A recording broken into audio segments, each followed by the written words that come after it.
प्यारे बच्चों नमस्कार। आज की ऑनलाइन क्लास में आपका स्वागत है। प्यारे बच्चों, आज हम क्लास 7 सामाजिक विज्ञान के अंदर वर्कबुक में सामाजिक एवं राजनीतिक जीवन 2 पुस्तक में अध्याय 8 हमारे आसपास के बाजार के प्रश्नोत्तर हल करने वाले हैं।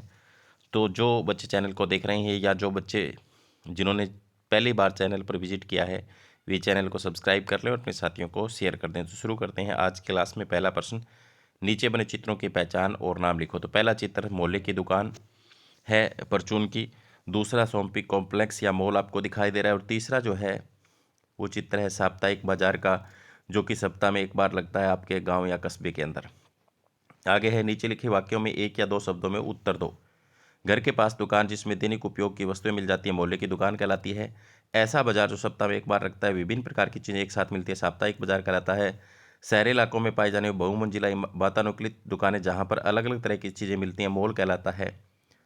इसके बाद में प्रश्न नंबर 3 है, तुम अपने दैनिक जीवन में काम में आने वाली वस्तुएं कहाँ कहाँ से खरीदते हो? तो मॉल से खरीदता हूँ, बाजार से, था पास की दुकान से। तुम्हारे गांव या कस्बे में साप्ताहिक बाजार किस दिन लगता है और वहाँ क्या क्या मिलता है? तो हमारे कस्बे में साप्ताहिक बाजार रविवार को लगता है। वहाँ पर मसाले, चावल, तेल, सब्जियाँ, कपड़े, मेकअप सामान, जूते, चप्पल आदि मिलते हैं। साप्ताहिक बाजार की तुलना में किराने की दुकान से चीज़ें खरीदना क्या क्या फ़ायदे हैं? फ़ायदे, किराने की दुकान से चीज़ें खरीदने में हमें देखकर चीज़ों को खरीद सकते हैं, सही मूल्य लगवा सकते हैं, हम किसी भी समय इन दुकानों में जा सकते हैं।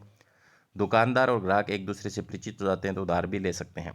नुकसान, कई बार उधार देने से ग्राहक उस दुकान को छोड़कर दूसरी दुकान पर चले जाते हैं, उधार नहीं चुकाते, लड़ाई झगड़ा करते हैं। इसके बाद में थोक व्यापार और फुटकर व्यापार में अंतर स्पष्ट करो। तो पुनः विक्रय मूल्य उत्पादन के लिए बड़ी मात्रा में वस्तुएं और सेवाओं का क्रय विक्रय थोक व्यापार कहलाता है।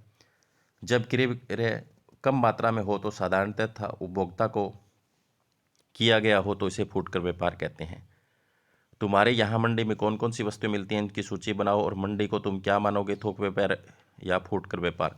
गेहूं, धान, बाजरा, कपास, जौ, मक्का, दलहन, तिल, सरसों, अरहर आदि मंडी को हम थोक व्यापार मानेंगे। तो यहाँ पर एक मंडी का दृश्य दिखाया गया है। इसके बाद में है, नीचे लिखे शब्दों को रिक्त स्थान में भरो। थोक, उपभोक्ता, उत्पादन, आर्थिक स्थिति, सस्ते।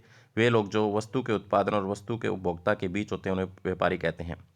थोक बाजार में वस्तुएं पहले पहुंचती है और फिर अन्य व्यापारियों तक। हमारी आर्थिक स्थिति तय करती है कि हम किन बाजारों से खरीदी या दुकानदार हो सकते हैं।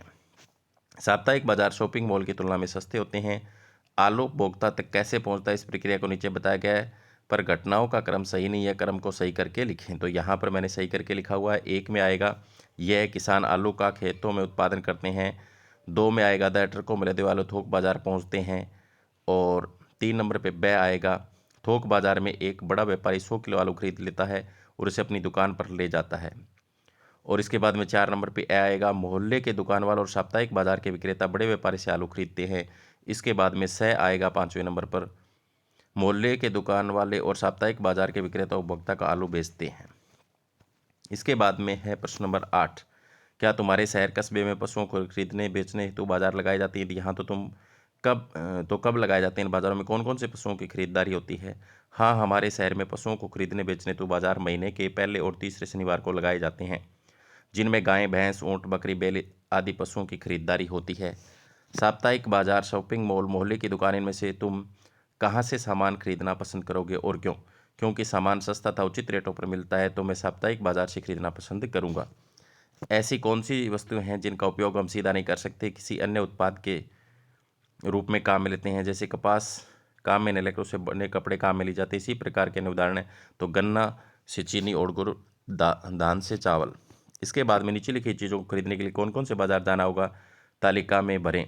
तो यहाँ पर साप्ताहिक बाजार के अंदर ऊपर लिखे कपड़ों छांट करके हमने यहाँ पर बच्चों के कपड़े, घर के बर्तन, बच्चों के खिलौने, तो यहाँ पर मिठाई, इसके बाद मोहल्ले की दुकान, चावल, साबुन, तेल। तो इस तरीके से आप भी ऊपर वाले इसमें से छांट करके लिख सकते हो और एक दो अपनी तरफ से भी जोड़ सकते हो। तो आज की क्लास में इतना ही, मिलते हैं नेक्स्ट क्लास में, तब तक के लिए बाय बाय, धन्यवाद।